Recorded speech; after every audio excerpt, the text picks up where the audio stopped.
اللهم صل وسلم على سيدنا محمد وعلى آل سيدنا محمد. ازيكم يا حبايبي، عاملين ايه؟ يا رب تكونوا بصحة وسلام. انا بشكر كل اللي داخل لي في القناة جوه مصر وبره مصر. يلا بينا نشوف ست الحباب عاملة معاكم النهاردة. عندك حبة سوداني في البيت ما انتش عارفة تحمصوهم بره، تعالي يلا بينا نحمصوهم كده مع بعض. بصي الجمال والحلاوة، بصي اهو مجرمش ازاي، اهو مجرمش وجميل ولذيذ ازاي. حمصاها النهارده زي المجلة بالظبط، جميل ازاي، نفس المجلة بالظبط، ما هي محمصاها، انا محمصاها زيه. ويلا بينا نشوف الطريقة. ازيكم يا حبايبي، عاملين ايه؟ يا رب تكونوا بصحة. النهارده ست الحباب عاوزة تعمل معاكم شوية سوداني. بصي سوداني حلو لرمضان وغير رمضان وتسالي في البيت. دين عندك حبة سوداني زي دول مش عارفة تحمصيهم، يلا بينا نشوفهم نعملوه ازاي وما نحمصوه ازاي زي المجلة واحلى من المجلة.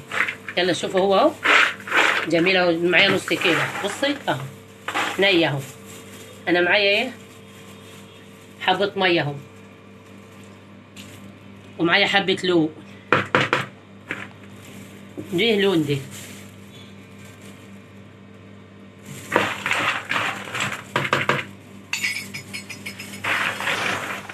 بصي شوية اللون بيعملوه لك زي شوية المغلى، دي اللون اللي بنعمل بيه المهلبية. لون طعام من عند العطار اهو. بصي اهو انا بعمل قدامك، ما بطلتش الفيديو ما قطعتهوش اهو. بصي اهو نيجي نفضيها بقى فين، في الصينيه اللي احنا هنقلي فيها اهي. بصي اهو قبل ما نحطه في الفرن بقى زي اللون اللي انت بتجيبيه من المقله بالظبط. فاضل حاجه تاني بقى، انا هنا معلقه ملح اهي، هنا معلقتين 3 معالق دقيق و3 معالق ملح اهو، ونفضيهم على بعض اهو. هنجيبوا الميه الاول، انا حطيت هنا 3 معالق ميه و3 معالق معلش 3 معالق ملح و3 معالق دقيق، وبنحط لهم حبه ميه اهو. بصي بسيهم اهو، نبسهم زي بشويه ميه كده، ونحط ملح عشان بقى عاوزين نحمص السوداني زي المقله بالظبط. بنرشرشها برضه حبه ملح كده شوف اللون بقى جميل ازاي. بنحط بقى دي معايا ايه، شويه دقيق وملح، عشان هتلاقي اهو.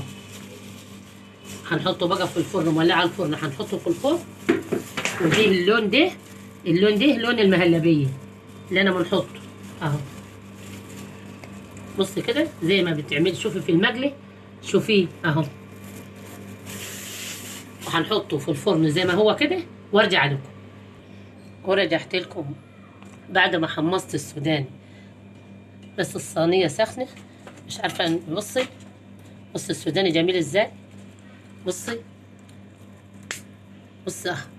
جميل ازاي. بص السوداني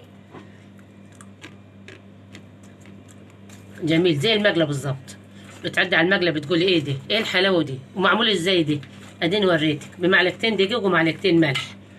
بصي وتحطي لعيالك وتفرحي عيالك في رمضان وغير رمضان.